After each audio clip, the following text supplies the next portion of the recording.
Hello friends, good morning. നമ്മുടെ Kerala TV സീരിയലിലേക്ക് എല്ലാവർക്കും സ്വാഗതം. അങ്ങനെ വേദ പോകുന്നതും നോക്കി വിക്രം കുറച്ച് നേരം അവിടെ നിന്നു. അവരങ്ങ് പോയി കഴിഞ്ഞപ്പോഴത്തേക്കും അനിയൻകുട്ടനെയും കൂട്ടി ഗീവർഗീസ് ചേട്ടനും വിക്രവും കൂടി പള്ളിമേടയിലേക്കും പോണു. അപ്പോൾ വേദയാണെങ്കിൽ അവിടെ നല്ല രീതിയിൽ ജോലി ചെയ്യുക. അപ്പോൾ അങ്ങനെ വേദ പെട്ടെന്ന് ജോലി പഠിച്ചു. അതൊക്കെ ചെയ്യുന്നത് കണ്ടപ്പം പെട്ടെന്ന് ജോലിയൊക്കെ ചെയ്യുന്നുണ്ടല്ലോ എന്നാൽ ചേച്ചിമാരിങ്ങനെ വേദയോട് പറഞ്ഞു കേട്ടോ. അപ്പം മേരിയുടെ ട്രെയിനിങ് അല്ലേ, ഗുണം കാണാതിരിക്കുമോ എന്നൊക്കെ ചേച്ചിമാർ. അങ്ങനെ എന്നെ അങ്ങനെ പൊക്കാതടി വസന്തേ, എനിക്കൊരു അഹങ്കാരം വന്നാലോ എന്ന് മേരി ചേച്ചി പറയാം. അപ്പോൾ അതേ വരുന്നു നമ്മുടെ ശൃംഗാരവേലൻ. അയാൾ വന്നിങ്ങനെ നിൽക്കുന്നു. അപ്പോൾ വേദ ഇവരത് കാണിച്ചു കൊടുത്തു. ഞാൻ ഇന്നലെ മുതൽ ശ്രദ്ധിക്കുന്നതാ, ആള് വേല് കുറെ കൊള്ളുന്നുണ്ട് എന്നും പറഞ്ഞുകൊണ്ട് ഇങ്ങനെ ചേച്ചിമാർ പറയൂ കേട്ടോ. മേരി ചേച്ചിയോടും അതുപോലെ വേദയോടും. വേദയെ കാണാനായിട്ട് വരുന്ന അയാളെ കാണും, അവൻ ഉന്നം വെക്കുന്ന എന്താണെന്ന് എനിക്ക് മനസ്സിലായെന്ന് മേരി ചേച്ചി പറയുമ്പോൾ, എന്നാലേ ആ കൊച്ചിനെ അങ്ങ് വിട്ടേക്ക് എന്നും പറഞ്ഞുകൊണ്ട് ഇങ്ങനെ മേരി ചേച്ചി പറഞ്ഞു. അയ്യോ മേരി, ഞാൻ നമ്മുടെ കോഴിക്കുഞ്ഞിനെ അല്ല കേട്ടോ പറഞ്ഞത്, ഉന്നം വെച്ച് നിൽക്കുന്ന കുറുക്കനെ കേട്ടോ എന്നും പറഞ്ഞുകൊണ്ട് ആ ചേച്ചിമാർ എന്നിട്ട് മേരി ചേച്ചിയോട് പറയുക. നല്ല തല്ല് കിട്ടുമ്പോഴേ കുറുക്കൻ കോഴിക്കൂട്ടിലേക്കുള്ള നോട്ടവും നിർത്തി ബാലും പൊക്കി അങ്ങ് ഓടിക്കോളൂ എന്ന് മേരി ചേച്ചി അന്നേരം പറഞ്ഞു. അവനാണെന്നുണ്ടെങ്കിലും തേയിലത്തോട്ടത്തിലൂടെ ചാടിക്കിടന്നൊക്കെ അവർ സാഹസികമായിട്ടൊക്കെയാണ് വരുന്നത്. അങ്ങനെ വേദ ഇയാളെ മൈൻഡ് പോലും ചെയ്യുന്നില്ല. വേദ അവിടെ തൻ്റെ ജോലികളും കാര്യങ്ങളും ചെയ്തുകൊണ്ട് അങ്ങനെ ഇരിക്കുന്നു. ഇയാളാണെ എന്നിട്ട് ഇറങ്ങി വന്നു, എല്ലാവരുടെയും ജോലിയും കാര്യങ്ങളൊക്കെ നോക്കുന്നു. പ്രത്യേകിച്ച് വേദയുടെ അടുത്തേക്ക് തന്നെ ഇങ്ങനെ ശ്രദ്ധ ഇങ്ങനെ കേന്ദ്രീകരിച്ച് ഇങ്ങനെ നിൽക്കുക. വേദ അയാളെ നോക്കുന്നു പോലുമില്ല. വേദയെ നോക്കി ഒരു ഭാഗം ചിരിയും ചിരിച്ചുകൊണ്ട് ഇങ്ങനെ നിൽക്കുക. അപ്പോൾ മേരി ചേച്ചി, എന്താ ജോം സാറേ പതിവില്ലാതെ തോട്ടത്തിലേക്ക്? അപ്പോൾ തന്നെ മേരി, അങ്ങനെ ഒരു ചോദ്യം, പണിയെടുക്കുന്നത് എനിക്ക് കാണണ്ടായോ? അപ്പോൾ പതിവില്ലാത്ത കാഴ്ചകൾ കാണുന്നത് കൊണ്ട് ചോദിച്ചതാ കേട്ടോ എന്ന് മേരി ചേച്ചി അന്നേരം പറഞ്ഞു. വേദ അയാളെ മൈൻഡ് ചെയ്യുന്നില്ല, തൻ്റെ ജോലികൾ ചെയ്തുകൊണ്ടിരിക്കുക. അപ്പോൾ ഇയാളാണെങ്കിൽ വേദയെ തന്നെ ഇങ്ങനെ നോക്കിക്കൊണ്ടും ഇങ്ങനെ നിൽക്കുന്നു. അല്ല സാർ എങ്ങനെ നിന്നാൽ പണിക്കാർക്കാകെ ടെൻഷൻ ആവത്തില്ലേ? സാറ് എന്നാട്ടെ എന്ന് മേരി ചേച്ചി പറഞ്ഞു. അപ്പോഴും ഇയാളിങ്ങനെ തന്നെ നിൽക്കുന്നു. വേദ അന്നേരം മേരി ചേച്ചീനെ ഇങ്ങനെ ഒന്ന് നോക്കി. ഇയാളാണെങ്കിൽ വേദേനെ തന്നെ നോക്കിക്കൊണ്ട് ഇങ്ങനെ നിൽക്കുക. വേദയ്ക്ക് കലി വന്നു. ഉച്ചയ്ക്ക് അവിടെ വന്ന് സൈറ്റിൽ വന്ന് ഒപ്പിടണം കേട്ടോ എന്ന് പറഞ്ഞു. എന്നും പറഞ്ഞിട്ട് ഇയാൾ അങ്ങ് പോയി. അപ്പോൾ നീ കാര്യമാക്കണ്ട, അവരുടെ അസുഖം വേറെ മോളെന്ന് മേരി ചേച്ചി വേദയോട് പറഞ്ഞു. സൂക്ഷിച്ച് നിന്നാൽ മതിയെന്ന്. അപ്പോൾ ചിലവാകുന്നിടത്തല്ലേ ചിലവാകത്തുള്ളൂ മേരി ചേച്ചി, എനിക്കൊരു ടെൻഷനും ഇല്ല എന്ന് വേദ അന്നേരം പറഞ്ഞു. എന്നിട്ട് വേദ തൻ്റെ ജോലി ചെയ്തുകൊണ്ടിരിക്കുന്നു. അയാളാണെങ്കിൽ അങ്ങ് പോവുകയും ചെയ്തു. അത് കഴിഞ്ഞ് പിന്നെ കാണിക്കുന്ന വിക്രവും അതുപോലെ അവർ പള്ളിപ്പറമ്പിൽ പണി ചെയ്തുകൊണ്ടിരിക്കുക. എല്ലാം ഈ സമയത്ത് നമ്മുടെ അച്ഛൻ അനിയൻകുട്ടനെ അവിടെ എത്തി പ്രാർത്ഥിക്കുകയാണ്. അങ്ങനെ അനിയൻകുട്ടനെ ജീവിതത്തിലേക്ക് മടക്കി കൊണ്ടുവരാനുള്ള പ്രാർത്ഥനയും കാര്യങ്ങളും എല്ലാം നടത്തുന്നു. ഈ സമയത്ത് അച്ഛൻ അങ്ങോട്ടേക്ക് ഇറങ്ങി ചെന്നു വിക്രത്തിൻ്റെ അടുത്തേക്ക്. എന്നിട്ട് ഇനി മതി, നിർത്താം എന്ന് പറഞ്ഞു. അപ്പോൾ എന്തെങ്കിലും കഴിച്ചിട്ടാവാം. അപ്പോൾ ഞാനത് അങ്ങോട്ട് പറയാനായിട്ട് ഇരിക്കുമായിരുന്നു. വല്ലാത്ത പരവേശമാണെന്ന് ഗീവർഗീസായിട്ടും പറയാം. അപ്പോൾ അപ്പവും മുട്ടക്കറിയാണ് വരാൻ പറഞ്ഞു. അങ്ങനെ ഇവരെ ഫുഡ് കഴിക്കാനായിട്ട് അച്ഛൻ വിളിച്ചു. അപ്പോൾ ഇവരങ്ങ് കയറി ചെല്ലുവാണ്, വിക്രവും അതുപോലെ ഗീവർഗീസേട്ടനും കൂടിയേ. അപ്പോൾ ഇവരങ്ങ് കയറി ചെന്നപ്പോൾ അച്ഛനാണെന്നുണ്ടെങ്കിൽ ഇവർക്കുള്ള ഫുഡും കാര്യങ്ങളൊക്കെ ഇതാക്കി വെക്കുക. അപ്പോൾ വിക്രം ഡോക്ടറുമായിട്ട് ഞാൻ സംസാരിച്ചു. ആൾ കുറച്ച് തിരക്കിലാണ്, നമുക്ക് അനിയൻകുട്ടനുമായി അങ്ങോട്ട് പോയാലോ? അപ്പോൾ എവിടേക്കാണെന്ന് ചോദിച്ചു. അപ്പോൾ പുള്ളിയുടെ വീട്ടിലേക്ക് പോകാവുന്ന കാര്യം അച്ഛൻ ഇങ്ങനെ പറയുക. അപ്പോൾ പ്രാർത്ഥനയും ചികിത്സയും കൂടി ഒന്നിച്ചാകുമ്പോൾ അതിന് ഫലം മുറുകുകയും ചെയ്യുമെന്ന് അച്ഛൻ പറയുവാണ്. അത് പിന്നെ ഇപ്പോൾ ഒരു യാത്രയെന്നൊക്കെ പറഞ്ഞത് റിസ്ക് അല്ലേ അച്ഛോ? അപ്പം നമ്മൾ പോകുന്നു, ഡോക്ടർ പനിക്കരെ കാണുന്നു, തിരിച്ചു വരുന്നു, അത്രയല്ലേ ഉള്ളൂ എന്ന് ചോദിച്ചു. അപ്പോൾ വേണ്ട അച്ഛോ, ഇപ്പോൾ ഒരു യാത്ര ശരിയാവില്ല എന്ന് വിക്രം പറയുക. ശരി.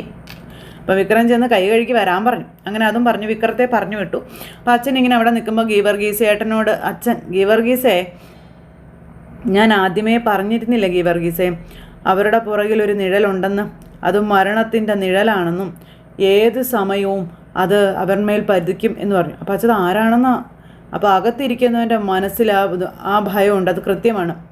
അപ്പോൾ ഡോക്ടറുടെ അടുത്ത് പോവണ്ടെന്നല്ലേ പറയുന്നത്? അതും ആ നിഴലിനെ പേടിച്ചാണെന്ന് അച്ഛൻ ഗീവർഗീസേട്ടനോട് പറയുക. വരട്ടെ നോക്കാം എന്നും പറഞ്ഞ് അച്ഛൻ ഗീവർഗീസേട്ടനും അകത്തേക്ക് കയറിപ്പോയി. ഇത് കഴിഞ്ഞ് പിന്നെ വേദയും ചേച്ചിമാരെല്ലാവരും കൂടി ഇന്ന് ഫുഡ് കഴിക്കുന്നു. അങ്ങനെ വേദയ്ക്ക് കറികളൊക്കെ കൊടുത്ത് ചേച്ചിമാരും എല്ലാം ഷെയർ ചെയ്തൊക്കെ കഴിക്കാം. അങ്ങനെ വേദയുടെ കറിയൊക്കെ കൊടുത്തപ്പോൾ വിക്രം ഉണ്ടാക്കിയെന്നൊക്കെ പറഞ്ഞ് ആണോ എന്നൊക്കെ ചോദിച്ച് ഭയങ്കര സ്നേഹവും സന്തോഷവും ഒക്കെ ആയിട്ട് അവർ ഭക്ഷണം കഴിച്ചുകൊണ്ട് അങ്ങനെ ഇരിക്കുന്നു. പിന്നെ വിക്രത്തിൻ്റെ കറി എല്ലാവർക്കും ഇഷ്ടപ്പെട്ടു. എന്നിട്ട് കുറച്ച് ചോറെടുത്ത് നമ്മുടെ മേരി ചേച്ചിക്ക് കൊടുത്തു. എനിക്ക് കുറച്ച് മതി, ഈ വിക്രം ഒരുപാട് ചോറ് കുത്തി നിറയ്ക്കും എന്നൊക്കെ പറഞ്ഞു. അപ്പോൾ എത്ര പറഞ്ഞാലും കേൾക്കില്ല. അപ്പോൾ സ്നേഹം കൊണ്ടല്ലേ എന്നേരം മേരി ചേച്ചി വേദയോട് ചോദിച്ചു. വേദ എന്നിട്ട് അവിടുന്ന് അതെടുത്ത് വെച്ചു. പോയി കൈ കഴുകാനൊക്കെ ആയിട്ട് അങ്ങ് പോയി. പാത്രമൊക്കെ കഴുകി കൈയൊക്കെ കഴുകി നിൽക്കാം.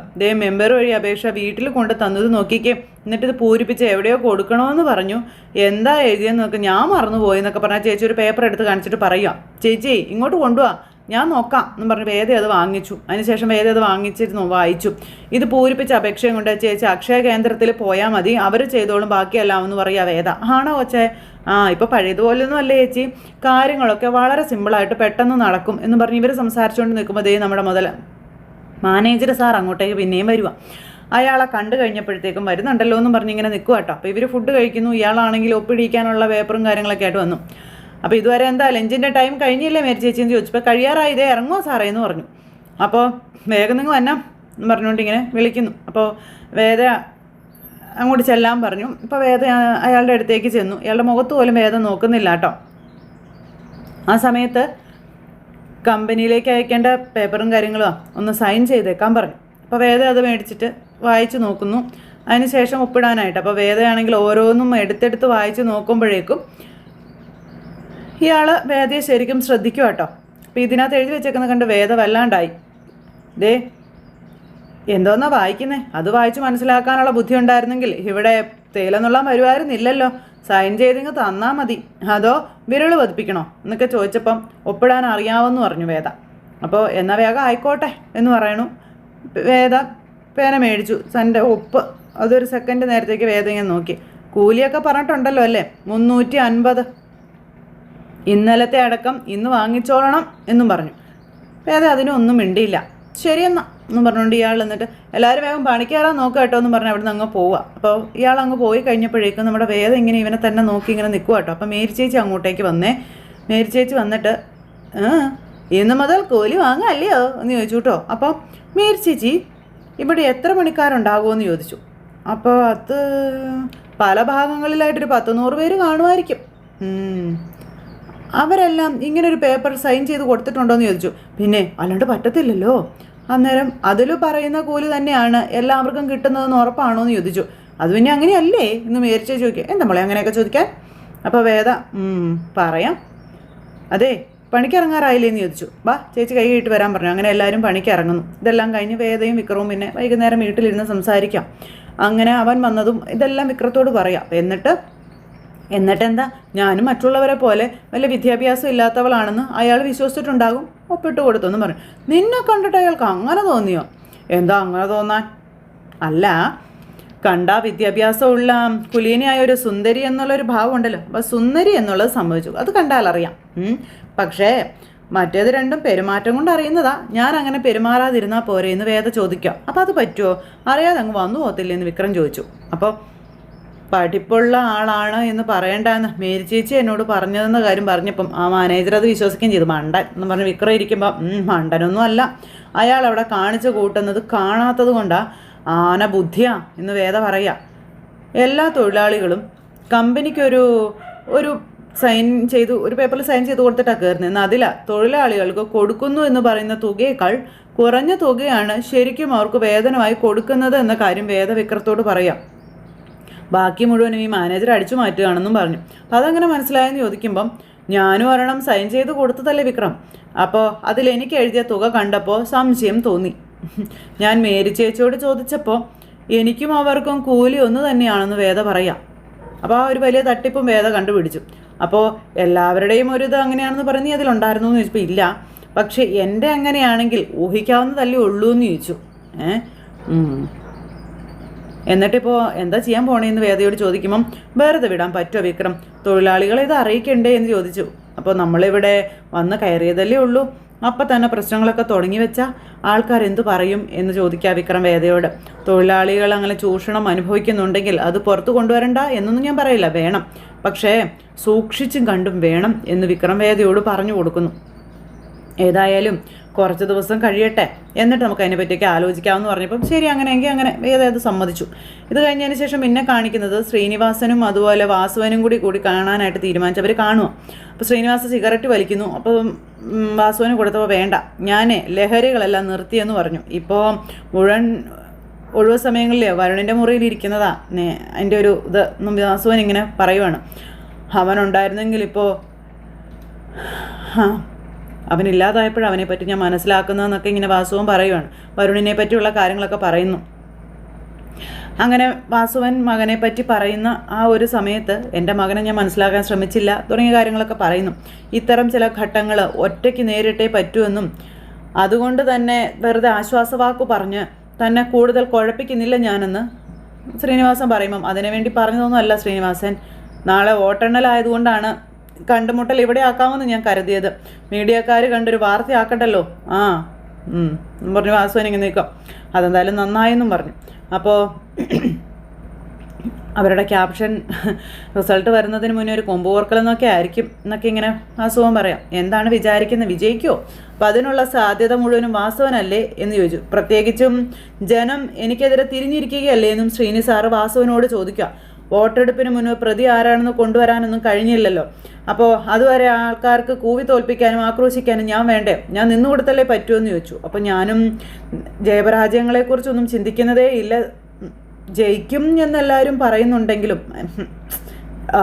ആ ഒരു ജയം ആസ്വദിക്കാനുള്ള മൂഡിലൊന്നും അല്ല ഞാനെന്ന് പറഞ്ഞു. എനിക്കറിയാം, എങ്കിലും എൻ്റെ വക മുൻകൂർ ആശംസകൾ എന്നും ശ്രീനിവാസൻ വാസുവിനോട് പറയുന്നിട്ട് കൈയും കൊടുത്തു. അതിനുശേഷം അദ്ദേഹമാണെങ്കിൽ ഒരു പേപ്പർ തൻ്റെ വണ്ടിയിൽ നിന്നെടുത്ത് വാസുവിന് കൊണ്ട് കൊടുക്കുവാണ്. അപ്പോൾ വാസുവിന് എന്താണെന്ന് കാര്യം മനസ്സിലായില്ല. അതുകൊണ്ടൊന്ന് നീട്ടിക്കഴിഞ്ഞപ്പം എന്താണെന്ന് ചോദിച്ചു. ഇത് സൈബർ സെല്ലിൽ നിന്നുള്ള ഇൻഫർമേഷൻസ് ആണെന്നും പുളിക്കൻ കൊല്ലപ്പെടുന്നതിന് മുൻപ് ശ്രീകാന്തും പുളിക്കനും തമ്മിൽ നടന്ന ഫോൺ കോളുകളുടെ ഡീറ്റെയിൽസ് ആണെന്ന കാര്യങ്ങൾ ഇങ്ങനെ പറയുക. വാസുവൻ അന്തം വിട്ട് നോക്കുക കേട്ടോ. പൊക്കി മക്കളെ ശ്രീനിവാസൻ, ഈ പറയുന്ന ശ്രീകാന്ത് എന്ന് പറയുന്നവനെ. അപ്പോൾ ഈ ഒരു സമയം പുളിക്കൻ്റെ ഫോണാണ് ഞാൻ പരിശോധിച്ചതെന്നും ആ ഫോണിലേക്ക് ശ്രീകാന്ത് വിളിച്ചത് പുളിക്കൻ കൊല്ലപ്പെടുന്നതിൻ്റെ തലേന്നാണെന്നും അതിനുശേഷം ശ്രീകാന്തിൻ്റെ ഫോൺ ഓഫാണെന്നും അതാകട്ടെ തിരുവനന്തപുരത്ത് തന്നെ ആയിരുന്നു താനും എന്ന കാര്യവും പറയാം. അപ്പോൾ ഈ പേപ്പറുകളും കാര്യങ്ങളെല്ലാം വാസുവിനെടുത്ത് അങ്ങോട്ടും ഇങ്ങോട്ടും നോക്കുക. പുളിക്കൻ കൊല്ലപ്പെടുന്നതിന് മുൻപ് തുടർച്ചയായി മറ്റൊരു നമ്പറിൽ നിന്ന് അയാളുടെ ഫോണിലേക്ക് വിളികൾ വന്നിരുന്നുവെന്നും പിന്നെ ആ നമ്പർ ട്രാക്ക് ചെയ്യാൻ ഞാൻ ആവശ്യപ്പെട്ടിരുന്നു എന്നുള്ള കാര്യവും പറയുക. ആ നമ്പർ യാത്രയിലായിരുന്നു. അപ്പോൾ എന്ന് വെച്ചാൽ തിരുവനന്തപുരത്ത് നിന്ന് തിരുനെൽവേലിയിൽ പുളിക്കൻ ഒളിച്ചിരുന്ന ആ ഒരു ഇടം വരെ വിവിധ ടവർ ലൊക്കേഷനുകളിൽ നിന്നാണ് ഈ നമ്പറിൽ പുളിക്കനെ വിളിച്ചിട്ടുള്ളത്. അപ്പോൾ തലേ ദിവസം സ്വന്തം നമ്പറിൽ നിന്ന് പുളിക്കനെ വിളിച്ച ശ്രീകാന്ത് അപ്പോൾ ആ നമ്പർ ഓഫ് ചെയ്ത് വെച്ച് മറ്റൊരു നമ്പറിൽ നിന്ന് പുളിക്കനുമായി സംസാരിച്ചത് അയാളെ തേടി ചെന്നു എന്നാണോ എന്ന് ചോദിക്കുമ്പം എന്തുകൊണ്ട് അങ്ങനെ ആയിക്കൂടാ എന്ന് ചോദിക്കാം. അപ്പോൾ ആ നമ്പർ ആരുടെ പേരില്ല, അത് ഏതോ ഒരു സുരാജിൻ്റെ പേരിൽ എടുത്തിട്ടുള്ളതാണ്. ചിലപ്പോൾ അയാളുടെ ഏതെങ്കിലും എംപ്ലോയി ആകാം അത് എന്ന കാര്യവും ഇങ്ങനെ പറയണം. നമുക്ക് അവനെ ഒന്ന് നേരിട്ട് കണ്ടാലോ? അപ്പോൾ വൈകണ്ട, ഇന്ന് തന്നെ അവനെ കാണാം. അപ്പോൾ ഇന്ന് രാത്രി അവൻ്റെ വീട്ടിൽ വെച്ച് വേണ്ട, അമ്മായിയച്ഛനുമായി 2 പെങ്കു പങ്കിട്ട് അവൻ തിരിച്ചു പോകും, വഴിയിലിട്ട് പിടിക്കാം എന്ന കാര്യം പറയുക. അപ്പോൾ ഓക്കെ, അവരത് സമ്മതിച്ചു. അത് കഴിഞ്ഞ് രാത്രിയായി. ശ്രീകാന്ത് ബ്രാൻഡിയൊക്കെ കുടിച്ചിട്ട് നേരെ പോവുക. ഈ സമയത്ത് ശ്രീകാന്തിനെ നമ്മുടെ വാസുവൻ പിടിച്ചു, അതുപോലെ തന്നെ ശ്രീനിവാസും. അപ്പോൾ കാര്യം എന്താ എന്ന് ചോദിച്ചുകൊണ്ട് ഇങ്ങനെ ശ്രീകാന്ത് നിൽക്കുക. ഞങ്ങൾ ചോദിക്കുന്ന കാര്യം മുഖത്ത് നോക്കി പറഞ്ഞു നിനക്ക് കൊള്ളാവെന്ന് ഇവർ പറഞ്ഞു. അപ്പോൾ പുളിക്കനുമായി നിൻ്റെ ഡീൽ എന്തായിരുന്നു എന്ന് ശ്രീനിവാസൻ ചോദിച്ചു. അപ്പോൾ ഏത് പുളിക്കൻ? അപ്പോൾ നീയൊക്കെ കൂടെ കൊന്നതല്ലേ പുളിക്കനെ, നിനക്കറിയില്ല അല്ലടാ എന്ന് ശ്രീനിവാസൻ ചോദിച്ചു. അപ്പം ഞാനോ? അയ്യോ കൊല്ലേ, എങ്ങനെ? അയ്യോ നിങ്ങൾ എന്തൊക്കെ ഈ പറയുന്നതെന്ന് ചോദിച്ചുകൊണ്ട് ശ്രീകാന്ത് നിന്ന് ഉരുണ്ട് കളിക്കുക. ആ സമയത്ത് വാസുവനും ശ്രീനിവാസനും പരസ്പരം നോക്കുന്നേ.